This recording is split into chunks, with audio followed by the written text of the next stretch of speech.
Hello friends, James Corbett here, CorbettReport.com. As I'm sure you know by now, Brock West has been revivifying some of the old podcasts from the Corbett Report archives, making them into videos so that we can represent them to the public, because a lot of the old Corbett Report work is no less relevant today, some of it even more relevant, or seemingly relevant than it was when it was first posted.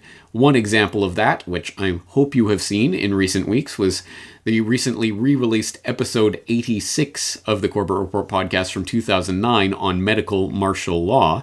If you have not seen that clip from that podcast that was made into a video by Brock West, please do so, and I'll put the link in the show notes so you can check that out. Today we're going to be revisiting the archives, but in fact we're going to be pulling something out from even earlier in the Corbett Report history, namely episode 60 of the Corbett Report podcast on a bioterror false flag.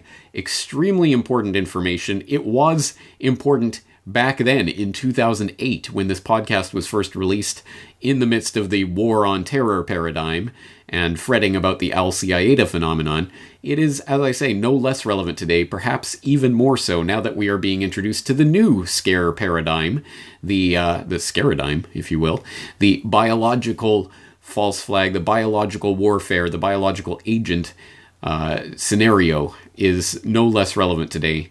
In fact, maybe more so. So I will leave this podcast. The visuals, of course, have been added by Brock, but the audio is the same as it was presented 12 years ago. I think this information is extremely relevant, and as always, the show notes will be there with all the links to all of the information. So please use this information, take it on board, and I think just as the medical martial law episode had to be updated in light of recent events, I think in light of recent events we'll have to update this podcast and take a look at the new biological scaradime from this perspective and see what other cookie crumbs along the trail have been laid in the past 12 years. But without further ado, here is episode 60 of the Corbett Report, represented for your viewing pleasure.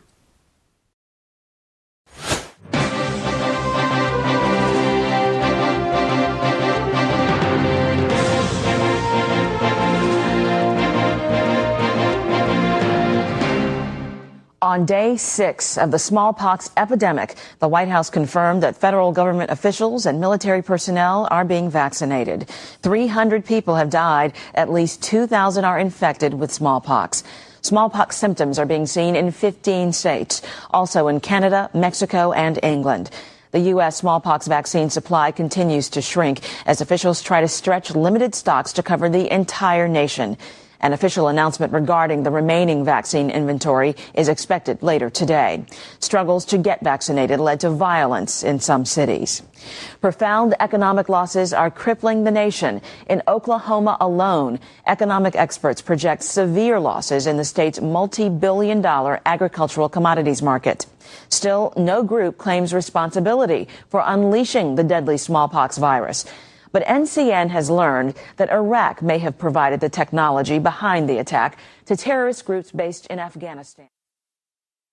Welcome to episode 60 of the Corbett Report, a bioterror false flag. No, there's no need to panic. What you have just heard was in fact a fake news report. It was made in conjunction with Dark Winter 2001. Dark Winter was a bioterror exercise organized by the Center for Strategic and International Studies and held at Andrews Air Force Base in Washington, D.C. on June 22nd and 23rd of 2001. This exercise brought together senior former officials from various U.S. government administrations to play the role of National Security Council members reacting to a bioterror release. In order to give a heightened sense of realism to the simulation, these fake news reports were concocted and screened by the members participating in the exercise. Of course, as listeners to the Corbett Report will remember from episode 20, drills can often be used to implement the very thing that they are simulating, as was the case on 9/11. Another way these drills are used is to prepare the public psychologically to accept the very things that are happening in these exercises. Numerous bioterror exercises and simulations and drills taking place across the country on a weekly basis will help to make the threat of bioterror a very real one in the public mind, however unlikely such a release actually is. This is part of a conditioning process that is going on numerous levels of our society, taking place throughout the media, and of course, in Hollywood. And you see a movie like I Am Legend, based on the 1950s book that's been a Mega Man and a bunch of others. And it's all about martial law, crackdowns on cities, how everybody died. They even admit that it's a cure for cancer virus that goes wild. It's a cancer virus that makes you immune to cancer. And then it, kills 90% of the world's population. And then 10% is left, but only 2% is immune. The other 8%, turn into just psychopathic killers.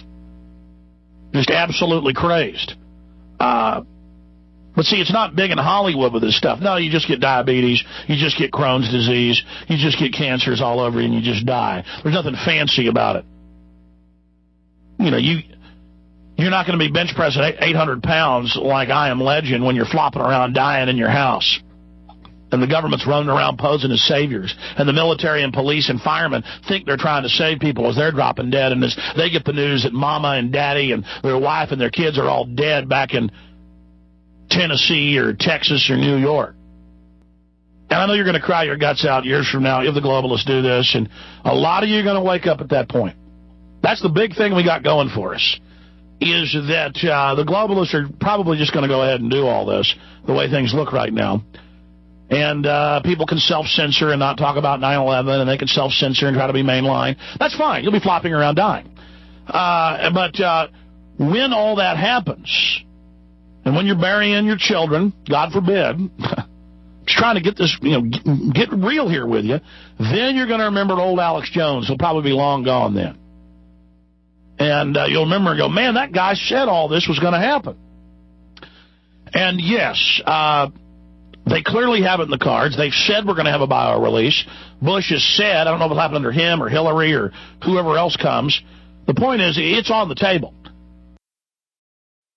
Now, a list of Hollywood movies in recent years that envision such an apocalyptic post-bioterror release scenario would be too lengthy to make here, but suffice it to say, numerous other researchers have pointed out this trend in Hollywood predictive programming. Granted that there is a concerted effort to condition the public to accept the reality of this bioterror threat, and also the reality of a coming pandemic which is going to annihilate so much of the population, what basis is there to think that there's anything sinister behind this? Isn't it reasonable to assume, after all, that the terrorists who would slam planes into buildings on September 11th would also be plotting bioterror attacks which would be even more deadly? Well, once again, it's not difficult to ascertain that this plot goes well beyond some bearded men in caves working with satellite phones and laptops on the other side of the world to coordinate a shadowy group of international terrorists who were in fact created by the CIA in the 1970s. No, indeed, the plot runs much deeper than that, and an indication of that came several years ago. In the Globe and Mail, on Saturday, May 4th, 2002, this article: Scientists' deaths are under the microscope. Quote, "It's a tale only the best conspiracy theorist could dream up. 11 microbiologists mysteriously dead over the span of just 5 months. Some of them world leaders in developing weapons-grade biological plagues. Others the best in figuring out how to stop millions from dying because of biological weapons. Still others, experts in the theory of bioterrorism. Throw in a few Russian defectors, a few nervy US biotech companies, a deranged assassin or two, a bit of Elvis, a couple of Satanists, a subtle hint of espionage, a big whack of imagination, and the plot is complete, if a bit reminiscent of James Bond. The first 3 died in the space of just over a week in November. Benito Quay, 52, was an expert in infectious diseases and cellular biology at the Miami Medical School. Police originally suspected that he had been beaten on November 12th in a carjacking in the medical school's parking lot. Strangely enough, though, his body showed no signs of a beating. Doctors then began to suspect a stroke. Just 4 days after Dr. Quay fell unconscious came the mysterious disappearance of Don Wiley, 57, one of the foremost microbiologists in the United States. Dr. Wiley of the Howard Hughes Medical Institute at Harvard University was an expert on how the immune system responds to viral attacks, such as the classic doomsday plagues of HIV, Ebola, and influenza. He had just bought tickets to take his son to Graceland the following day. Police found his rental car on a bridge outside Memphis, Tennessee. His body was later found in the Mississippi River. Forensic experts said he may have had a dizzy spell and have fallen off the bridge. Just 5 days after that, the world-class microbiologist and high-profile Russian defector Vladimir Pasachnik, 64, fell dead. The pathologist who did the autopsy, and who also happened to be associated with Britain's spy agency, concluded he died of a stroke. Dr. Pasachnik, who defected to the United Kingdom in 1989, played a huge role in Russian biowarfare and helped to figure out how to modify cruise missiles to deliver the agents of mass biological destruction. The next two deaths came 4 days apart in December. Robert Schwartz, 57, was stabbed and slashed with what police believe was a sword in his farmhouse in Leesburg, Virginia. His daughter, who identifies herself as a pagan high priestess, and several of her fellow pagans have been charged. Dr. Schwartz was an expert in DNA sequencing and pathogenic microorganisms who worked at the Center for Innovative Technology in Herndon, Virginia. 4 days later, Guyan Van Set, 44, died at work in Geelong, Australia, in a laboratory accident. He entered an airlocked storage lab and died from exposure to nitrogen. Other scientists at the Animal Diseases Facility of the Commonwealth Scientific and Industrial Research Organization had just come to fame for discovering a virulent strain of mousepox, which could be modified to affect smallpox. The Russian microbiologist Viktor Korshinov, 56, an expert in intestinal bacteria of children around the world, was bashed over the head near his home in Moscow. 5 days later, the British microbiologist Ian Langford, 40, was found dead in his home near Norwich, England, naked from the waist down and wedged under a chair. He was an expert in environmental risks and disease. 2 weeks later, 2 prominent microbiologists died in San Francisco. Tanya Holzmeier, 46, a Russian who moved to the U.S. in 1989, focused on the part of the human molecular structure that could be affected best by medicine. She was killed by fellow microbiologist Guiyang Huang, 38, who shot her 7 times when she opened the door to a pizza delivery. Then he shot himself. The final 2 deaths came one day after the other in March. David Wynne Williams, 55, a respected astrobiologist with the British Antarctic Survey that studied the habits of microbes that might survive in outer space, died in a freak road accident near his home in Cambridge, England. He was hit by a car while he was jogging. The following day, Stephen Mostow, 63, known as Dr. Flu for his experience in treating influenza and a noted expert in bioterrorism, died when the airplane he was piloting crashed near Denver. So what does any of it mean? Statistically, what are the chances, wondered a prominent North American microbiologist, reached last night at an international meeting of infectious disease specialists in Chicago? End quote. Now that article gives a very good overall summary of the situation as it stood in early 2002, but since then, of course, the microbiologist deaths have continued to pile up, although indeed not so much in recent years. To follow more on the story, you can take a look at articles like The Mysterious Deaths of Top Microbiologists at whatreallyhappened.com, or Microbiologist Death Toll Mounts as Connection to DynCorp, Hadron, Promise Software, and Disease Research Emerge, from Michael Rupert's From the Wilderness reporting team on rents.com. Again, please take a look at all of the articles, videos, documents, and other material cited in today's episode by going to corbettreport.com and looking at today's documentation list. Certainly, for those who realize that 9/11 was an inside job, there is something to worry about in the idea of a bioterrorism false flag, which may or may not be on the horizon. Looking to get more information about the likelihood of such an attack and the vectors that it might take, I recently contacted Mike Rivero. Mike Rivero is the host of What Really Happened Radio on GCN, and also the webmaster of whatreallyhappened.com, a website that's been around since the mid-1990s, and provides links to excellent stories and information from around the web on a daily basis. Mike Rivero himself is a keen researcher and has a vast knowledge of current events, and I would suggest you check out his radio show and his website, whatreallyhappened.com. I called into his program last week to get his thoughts on the possibility of a bioterrorism false flag event. Meanwhile, we're going to go to the phones. We've got James in Japan. Konnichiwa, James. O genki desu ka? Genki desu. I'm thrilled to hear that you speak Japanese. Just a little. All right. Well, thank you very much for taking my call today, Mr. Rivero. I'm doing some research for my podcast right now at CorbettReport.com, and I wanted to draw on your encyclopedic knowledge of news and current events to ask your opinion on a certain aspect of the situation that's developing. And that's that right now, of course, the general public is finally waking up to the gigantic bank heist that's taking place right now in the Treasury through the banker bailout bill. And as public reaction to this bill starts to increase and as the public anger increases, I'm wondering if you see this as perhaps one indication that there might be a new false flag attack on the horizon. And if so, what indications have you seen that that type of false flag attack might be a biological agent release?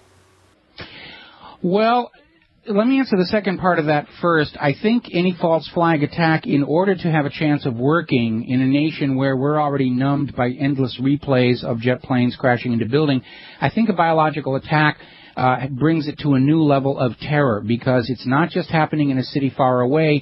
If you have anthrax dusting in 5 or 6 cities across America, then the media will say, you know, it could be happening to you right now. Even this moment as you're breathing, you could be breathing in the spores and not know it, to make the terror seem much more immediate and real. So I would say that, if they're going to try another false flag attack, it's probably going to be a biological threat. It's probably going to be anthrax, because there's no secondary communicability with anthrax, so they don't have to run the risk of a runaway contagion that would actually cause more harm to the country than they're planning to do. But that being said, I'm less concerned that one is really going to happen. I'm sure it's being planned and war-gamed out, and they're thinking about it and preparing for it. But I think when it gets right down to it, they're going to look around and they're going to look at how few people buy the official story of 9/11. And they're going to sit there and say, there's a real chance we could pull this off. And they're going to know immediately that it's not the dead guy Osama bin Laden, or it's not the Muslims and stuff. All it's going to take is one really embarrassing mistake. I mean, the last time when they actually arrested Mossad agents right on 9/11 itself, they were able to keep the wraps on that. Now you've got a very skeptical and a very angry population. It's a much, much different environment in which to try and pull off a swindle like that.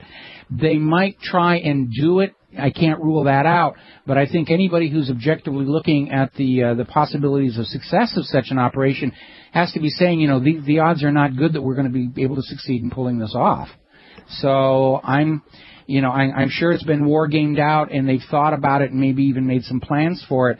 I'm thinking that hopefully cooler heads will prevail, and they're not going to try something, because it would be really stupid, I think, at this point for them to try. Well, I certainly hope that you're correct in that assessment, and I certainly would like to think that the 9/11 Truth Movement has gone a long way towards exposing that tool of false flag terror and hopefully breaking it. But in the event that that isn't, in fact, the case, and they are, in fact, perhaps planning some type of false flag event, what do you think about the list of dead microbiologists, and how do you think that plays into this story? Do you think that's a red herring, or is it an important issue? I think it's an important issue for two reasons, and we're getting into the kind of hypothetical situation here, but one of two cases applies. Either these are people who were aware of the development of a synthetic disease organism to be used for this kind of a biological attack, or these are simply the people who might be most able to effectively and rapidly put together some kind of a cure or defense to something, and they had to be gotten out of the way. But we've seen, the execution of microbiologists has kind of faded lately, and either we've run out of them or somebody changed their mind about what they were going to try. In any event, if they do use anthrax as their pathogen of choice, that's kind of a known quantity, and I'm not sure what the microbiologists would have really had to do with that. If, on the other hand, they're using some kind of artificial synthetic flu virus. They're going to call it the bird flu, but you remember about 10 years ago they were up in the Arctic digging up victims of the Spanish flu and trying to rebuild that virus. And everybody was saying, why are you doing that? Because everybody here who survived, we're immune to it. But they were up there digging it up and playing with it. You know, that might be somebody where they'd say, well, we can't have these microbiologists running around because they might blow the whistle on what this disease really is, and they might be able to come up with a cure and end the panic. You know, that's a worst-case scenario, and it's all theory, and I don't have any evidence to support it, but those are the two possibilities that suggest themselves. All right, well, thank you very much for that information, Mr. Rivero. Well, you're welcome, and have yourself a good night, and good luck with your podcast. We'll be talking to you soon. Aloha. Thank you. So, although Mike Rivero does not acknowledge the immediacy of the threat, he does acknowledge the fact that future false flag events are very likely to be bioterrorist releases. Well, he mentioned two possibilities in that clip. The first, and what he seemed to think was the most likely, was the anthrax attack. Now, of course, in recent months, the inside job nature of the 2001 anthrax attacks, which was directly responsible for the hurried passage through Congress of the Patriot Act, which eviscerated the Constitution and Bill of Rights in a time of mass hysteria, was blown wide open. The FBI's case against Dr. Stephen Hatfill having broken down, and the FBI having lost a lawsuit filed by Dr. Hatfill for defamation of character in the way that they attempted to convict him in the media as a person of interest in the case, despite not having a case against him, was deflected by the fact that the FBI eventually managed to find their man and close the case, shortly after he turned up dead in a government medical institution. Yes, the ridiculous case against Dr. Hatfill was replaced by the even more ridiculous case against Dr. Ivins, who just happens to be conveniently dead and thus unable to defend himself. Of course, for more information about the inside job nature of the 2001 anthrax attacks, and the fact that Dr. Ivins, of course, was not the lone genius mastermind cooking up this incredibly complex, weaponized anthrax in a bucket in his basement, you might turn to articles such as this one from Infowars.net, Government Biological Weapons Legislator, Anthrax Inside Job Cover-Up Continuing. And of course, that article, which again you can find from the documentation list at CorbettReport.com, talks about Dr. Francis A. Boyle, a man who helped write the laws with regards to terrorism, and was responsible for drafting the Biological Weapons Anti-Terrorism Act of 1989, who has consistently stated that the anthrax attacks could only have come from government sources. A position that he reaffirmed in August 2008 as the Dr. Ivins fiasco unfolded. But what indications are there that a fresh anthrax attack might be on the horizon? For that information, I turn to an incredibly well-researched thread on the PrisonPlanet.com forum, started by Mark Century. The thread is entitled Bioterror False Flag Watch, Anthrax and Avian Flu, and many of the articles that I'm going to cite in the remainder of today's episode come from this thread, so I suggest that my listeners check it out. The first document cited in that thread is a startling declaration from the Department of Health and Human Services from October 1st, 2008. It's entitled HHS Secretary's Declaration for Utilization of Public Readiness and Emergency Preparedness Act for Anthrax Countermeasures. The summary of this declaration reads, quote, Declaration pursuant to Section 319F-3 of the Public Health Service Act, 42 U.S.C. Section 247D to 6D, to provide targeted liability protections for anthrax countermeasures based on a credible risk that the threat of exposure to Bacillus anthracis and the resulting disease constitutes a public health emergency. End quote. In effect, the Department of Health and Human Services has declared an emergency situation for anthrax exposure that started on October 1st, 2008, and does not end, according to the declaration itself, until 2015. The legal significance of the declaration does not make itself known until well into this lengthy and needlessly wordy document. But in effect, what it is stating is that because of this health emergency, manufacturers of drugs, including vaccines and antimicrobials, which would be used in preventing and treating anthrax exposure, would be legally immune from any lawsuits deriving from the ill effects of the medications themselves. That is to say, if these vaccines or other antimicrobials and antitoxins were to prove in themselves harmful, these manufacturers would of course be legally off the hook. On the same day that this declaration was made, in October 1st, 2008, a pilot program was announced in Minneapolis-St. Paul for letter carriers to deliver emergency anthrax medication to all households in the city in the event of an anthrax bioterror release. According to articles, this program was previously successfully tested in Seattle, Philadelphia, and Boston. This is on the heels of a San Diego Post Office article that exposes an anthrax emergency drill which recently took place in San Diego. Once again, we find the public being conditioned to accept that an anthrax attack is imminent, and we are in a heightened state of alert at the moment, with a new emergency declaration having been recently declared. Now, of course, one angle on all of this, including the declaration itself, is that these companies being provided this legal immunity for their vaccines and medications might just be part of big pharma corruption, seeking to take advantage of hysteria caused in the media by this terror threat. Now, that angle is covered by a Raw Story article entitled "Well-Connected Drug Company Obtains Anthrax Vaccine Contracts Despite Side Effects." This article reads in part, quote, "Two former high-ranking health officials with close ties to the Bush administration helped a Michigan-based pharmaceutical company secure sole-source multi-million-dollar federal contracts for the purchase of its controversial anthrax vaccine," a Raw Story investigation has found. Last month, Emergent Biosolutions announced that the Department of Health and Human Services intended to purchase more than 18 million doses of its Biothrax vaccine for the Strategic National Stockpile.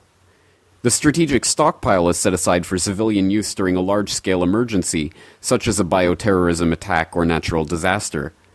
Once finalized, the contract will be the largest of its kind for Emergent's anthrax vaccine. Biothrax is the only FDA-licensed vaccine for anthrax in the United States. The Pentagon has used it for the military's mandatory anthrax vaccination program for the last 10 years, though not without problems. Although the military continues to publicly claim the vaccine is safe and effective, thousands of soldiers suffered adverse reactions, ranging from mild to severe. End quote. Indeed, the anthrax vaccine being stockpiled by the U.S. government to be used in the event of a bioterror release is not an uncontroversial medicine. Last fall, the U.S. military reinstituted mandatory vaccination against anthrax for America's armed services for troops likely to be deployed overseas. But many service members question whether any country actually has weaponized anthrax, and they worry that the real enemy is the vaccine itself. The exclusive story of one service member who has refused the anthrax vaccine and the controversy over its safety is tonight's Weekend Journal. I'm more worried about this vaccine than I'm worried about bullets. Stationed overseas in a combat unit, this soldier told CBS News he refused the mandatory series of 6 shots after military buddies who got them died. Nor does he believe there is a real threat of an anthrax attack on U.S. troops. I've never, in my military career, ever seen anybody come in contact with anthrax. I've never seen anybody taken from the battlefield because of anthrax. I just do not see the legitimacy in the anthrax shot. He asked CBS not to reveal his identity in order not to further aggravate the commanders who will decide his future. After 15 years in the military, he could be court-martialed. I think my career is over. I mean, I've pretty much came to that conclusion that my career is going to be over no matter what. I've been diagnosed with chronic fibromyalgia, chronic fatigue. Former Navy man Luis Hernandez says there is cause for concern. A 51-year-old New Yorker, he says he got sick after getting 4 anthrax vaccine shots in 2003 and was finally discharged from the military last month. I have a cyst in my head. I have white matter stuff in the front of my skull. Hernandez's medical records list symptoms including migraines, cognitive dysfunction, and chronic joint and muscle pain. He says Veterans Administration doctors told him he had a mystery illness. Now he's participating in a new study of the effects of the anthrax vaccine conducted by the Vaccine Healthcare Center, a little-known department at Walter Reed Army Medical Center. Well, they told me that the symptoms that I had, they had noted in other service members that had anthrax vaccines, and they just didn't know the remedy, how to fix this. Anthrax vaccination for members of the military first became mandatory in 1998, though in 2004 a federal court halted the involuntary vaccinations, saying the vaccine had not been properly approved by the FDA. The FDA gave final approval to the vaccine in 2005, and last fall the Defense Department announced the resumption of the mandatory program. According to the Pentagon, some 1.5 million service members have received the shots. We know that anthrax is deadly, and it's potentially that they could be exposed. Colonel Randall Anderson, director of the Military Vaccine Agency, says the vaccination program is essential. We have a licensed vaccine. I think that we deserve it to our service members to protect them. And defense officials say while there are side effects, the vaccine is safe. All the different independent committees that have looked at this vaccine have said the anthrax vaccine is as safe as any other safe vaccine. But the Government Accountability Office says that's impossible to say because the vaccine's long-term safety has not been investigated and data on short-term reactions are limited. The GAO says that 84% of vaccine recipients experience adverse reactions.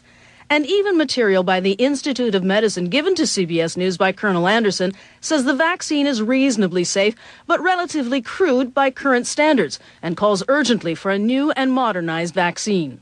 And the manufacturer's own insert in the vaccine warns of deaths associated with it. The Pentagon says it is not aware of any fatalities. No deaths? No deaths associated with this anthrax vaccine. Still, this soldier is asking one thing of his country, good science to protect him and his comrades, not just a shot in the dark. There's been more complications from the anthrax vaccine than there has been from anthrax contact. I mean, that is fact. So, I don't see what justification they have for making this mandatory. And a personal disclosure, at the beginning of the Iraq War, I was one of dozens of journalists embedded with American forces, in my case, the 4th Infantry Division. I received the anthrax vaccination and did not have any adverse reaction. So once again, we have pharmaceutical manufacturers continuing to dispense medicines that they know are harmful, have very serious side effects, and in some cases even kill those that receive it.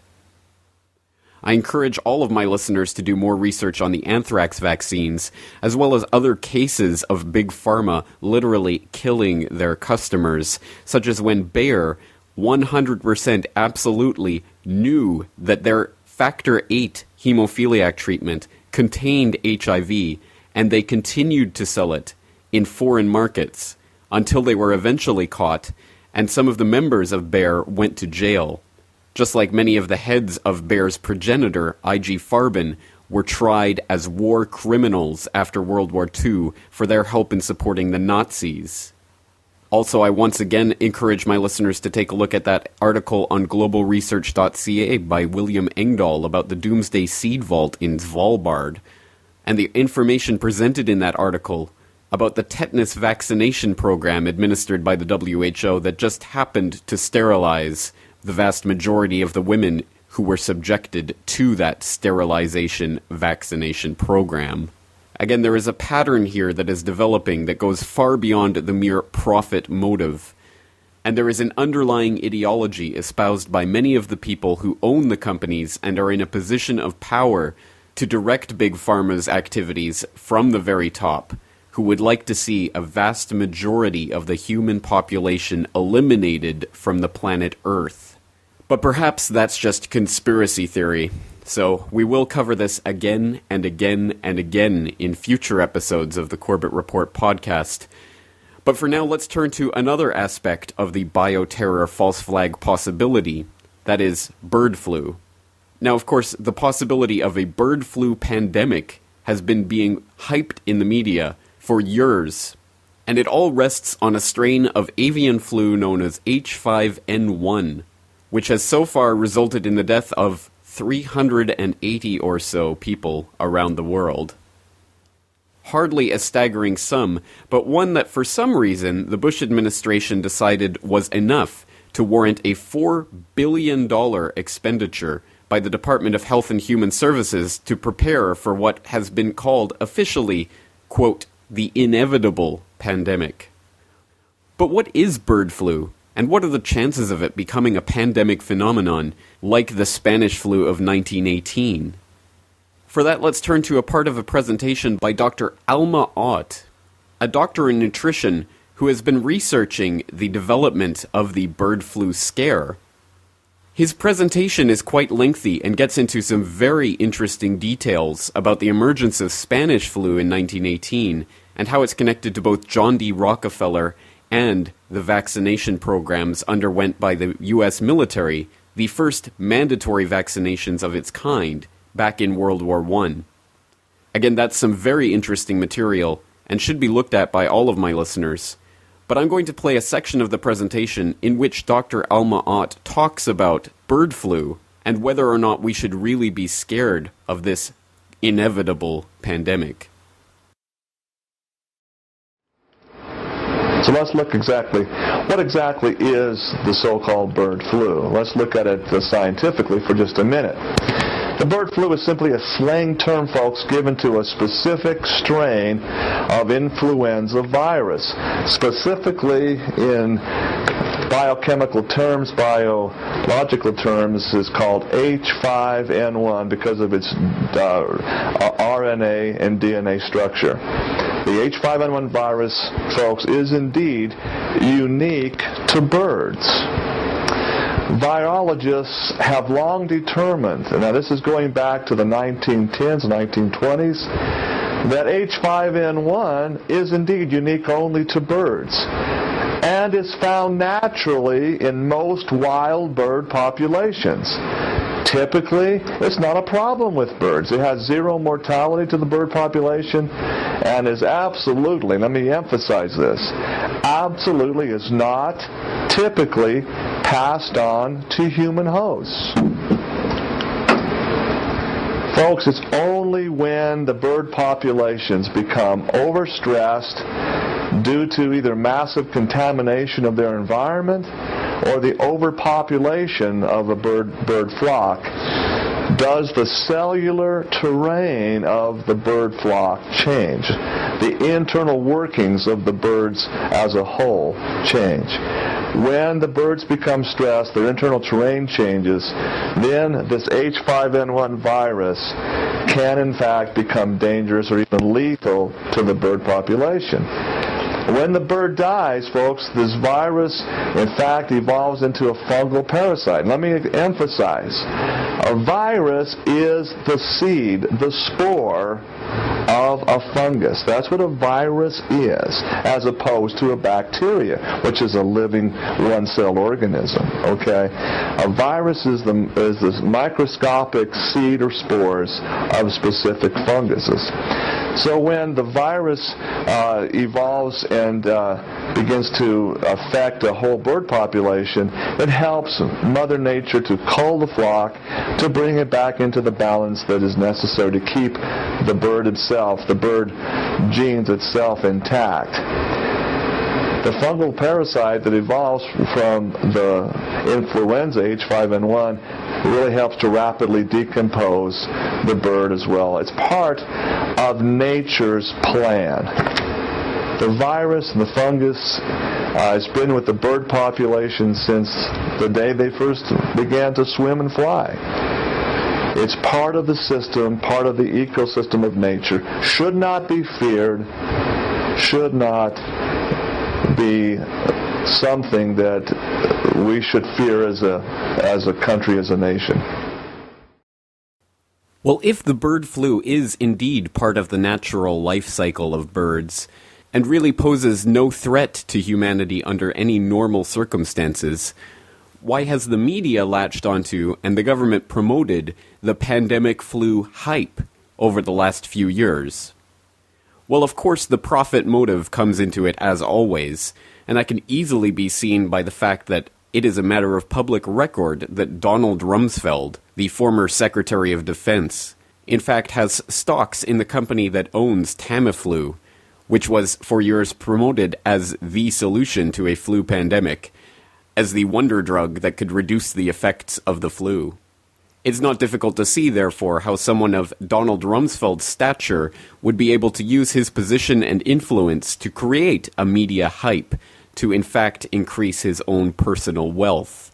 And I think most people can understand that base level of corruption.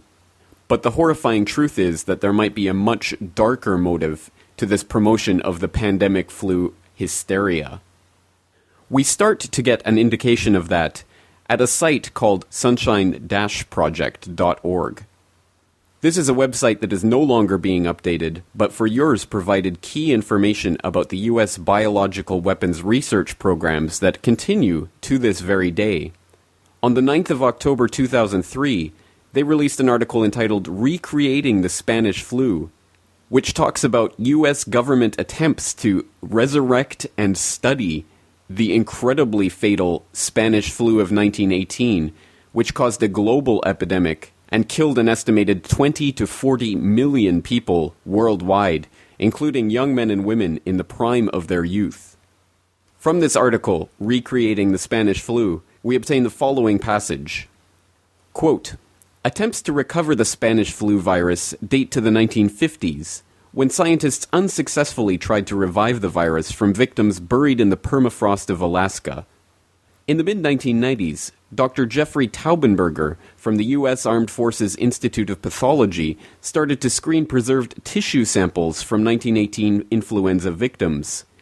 It appears that this work was not triggered by a search for flu treatments or the search for a new biowarfare agent, but by a rather simple motivation. Taubenberger and his team were just able to do it. In previous experiments, they had developed a new technique to analyze DNA in old preserved tissues, and were now looking for new applications. The 1918 flu was by far and away the most interesting thing we could think of, explained Taubenberger, the reason why he started to unravel the secrets of one of the most deadliest viruses known to humankind. The project did not stop at sequencing the genome of the deadly 1918 strain. The Armed Forces Institute of Pathology teamed up with a microbiologist from the Mount Sinai School of Medicine in New York. Together, they started to reconstruct the Spanish flu. In a first attempt, they combined gene fragments from a standard laboratory influenza strain with one 1918 gene. They infected mice with this chimera, and it turned out that the 1918 gene made the virus less dangerous for mice. In a second experiment, published in October 2002, the scientists were successful in creating a virus with two 1918 genes. The virus was much more deadly to mice than other constructs containing genes from contemporary influenza virus. This experiment is only one step away from taking the 1918 demon entirely out of the bottle and bringing the Spanish flu back to life. The scientists were aware of the dangers of their creation. The experiments were conducted under high biosafety conditions at a laboratory at the U.S. Department of Agriculture in Athens, Georgia. Possible hostile use of their work was an issue considered by the scientists. The available molecular techniques could be used for the purpose of bioterrorism. There is no sound scientific reason to conduct these experiments. There may be many reasons for the individual scientists to work on this project, not least the scientific prestige. The Spanish flu subject matter practically guaranteed a series of publications in prestigious journals. From an arms control perspective, it appears to be particularly sensitive if a military research institution embarks on a project that aims at constructing more dangerous pathogens. If Jeffrey Taubenberger worked in a Chinese, Russian, or Iranian laboratory, his work might well be seen as the smoking gun of a biowarfare program. End quote. Now that article is of course chilling, because of course the 1918 Spanish flu was one of the worst pandemics in global history. And it's extremely disturbing to hear that the Armed Forces Institute of Pathology and other Army researchers are so intent on reviving this terrible influenza strain. Perhaps there is a link between a biological warfare program-developed influenza strain and the current media hype about bird flu. That information can be garnered from an incredibly well-researched article by the always informative William Engdahl, again from globalresearch.ca, this time from August 2008. This article is entitled "The Pentagon's Alarming Project, Avian Flu Biowar Vaccine." It reads in part, quote, "The U.S. government has been financing the development of a vaccine against H5N1 on a fast-track basis since 2004. Sanofi Pasteur in Swiftwater, Pennsylvania, a subsidiary of the giant French pharmaceutical firm, the third largest in the world, manufactured an inactivated vaccine made from an H5N1 virus isolated in Southeast Asia in 2004. Sanofi Pasteur, part of the French-based Sanofi Aventis Group, was awarded a contract by the U.S. government's National Institute of Allergy and Infectious Diseases, part of the National Institute of Health, NIAID, to manufacture the H5N1 vaccine in May 2004. In April 2007, the FDA approved the Sanofi Pasteur vaccine for H5N1, even though 1 year before the FDA cited Sanofi Pasteur for producing contaminated flu zone vaccines. The FDA-approved H5N1 vaccine is itself apparently not really effective in event of a human-to-human outbreak of avian flu. On announcing its approval, the FDA stated, 2 injections given 28 days apart may provide limited protection if a pandemic occurs. About 45% of people who got the vaccine in a study developed an immune response to the virus. Until now, H5N1 has not mutated into a form that can easily spread from person to person. Is that what the researchers at Sanofi Pasteur and various labs under contract to the US government are engaged in? If so, it would be classified top secret, clearly. The respected British magazine New Scientist commented, "If H5N1 does mutate, it is unclear if vaccines developed now would still work against a pandemic strain. Manufacturers could tailor a new vaccine to that strain, but current production methods takes months." The magazine noted that research on the Sanofi vaccine was conducted by the National Institute of Health as part of the U.S. government's efforts to prepare for a flu pandemic. The salient question is whether they prepare for a flu pandemic or whether they prepare a flu pandemic. Why is the U.S. government spending hundreds of millions of taxpayer dollars to stockpile this H5N1 vaccine, which likely would not work against such a pandemic outbreak? On July 2, 2008, the London Daily Telegraph newspaper reported 3 Polish doctors and 6 nurses are facing criminal prosecution after a number of homeless people died following medical trials for a vaccine to the H5N1 bird flu virus. The report added that the medical staff from the northern town of Grudziądz were being investigated over medical trials on as many as 350 homeless and poor people last year, which prosecutors say involved an untried vaccine to the highly contagious virus. Authorities claim that the alleged victims received €3 to be tested with what they thought was a conventional flu vaccine, but, according to investigators, was actually an anti-bird flu drug. The director of a Grudziądz homeless center, Mieczysław Wacławski, told a Polish newspaper that last year 21 people from his center died, a figure well above the average of about 8. On June 16th of this year, Sanofi Pasteur issued the following release announcing that it will donate 60 million doses of H5N1 vaccine to the World Health Organization over 3 years for the establishment of an H5N1 vaccine global stockpile. The president and CEO of Sanofi Pasteur, Wayne Pisano, said in the release, "The H5N1 virus is currently circulating in some of the poorest regions of the world, and an outbreak of pandemic influenza would most likely hit populations living in areas with limited access to vaccines. This donation of H5N1 vaccine aims to address the needs of those most vulnerable populations. In addition to supporting the efforts of governments, Pisano added, it is essential that industry collaborates with international organizations such as WHO, the Bill and Melinda Gates Foundation, and other global health players. This is the best way to build a stockpile of vaccines for developing nations, ready to be deployed on the ground in the event of a pandemic flu outbreak.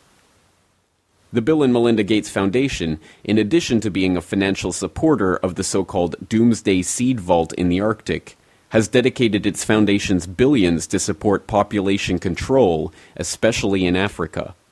Among other projects, they, as well as the Rockefeller Foundation, are financing the Alliance for a Green Revolution in Africa, whose head is former UN Secretary General Kofi Annan. As the world's leading influenza vaccine manufacturer, Sanofi Pasteur produces approximately half of the influenza vaccine distributed worldwide. In the US, it produced more than 40% of the influenza vaccine distributed for the 2007-2008 influenza season. The fact that the US government has revived the 1918 Spanish flu virus to make tests indicate that anything is possible. There are in this world some people not in their right mind. God forbid if it is so in this instance. End quote. Again, I wholeheartedly urge you to take a look at that article in its entirety and get that information out to as many people as you can. We are, in fact, dealing with some extremely dangerous matters in some extremely dangerous political times, fraught with economic and financial difficulties and the transfer of power to a new administration in the United States. As last week's episode of the weekly YouTube documentary series put out by the Corbett Report every Wednesday made clear, we are also at risk of the declaration of martial law in the United States. And it's important to note that Executive Order 13295, relating to certain quarantinable communicable diseases, was modified in April 2005 to specifically indicate that, quote, influenza caused by novel or re-emergent influenza viruses that are causing or have the potential to cause a pandemic, end quote, would be sufficient grounds for the United States to start the forcible quarantine of its own citizens. Again, it's not difficult to see how a bioterror false flag event could benefit those at the very top. But the very thought of recreating the Spanish flu, which killed 20 to 40 million people worldwide, as some sort of bioweapons agent in some ploy for political power, is again difficult for the average non-psychopathic person to get their mind around. It's important to take a step back and look at the true end game of the people who are puppeteering this system and how it could possibly even be imagined that such bioterror threats would be wittingly unleashed by governments against their own populations.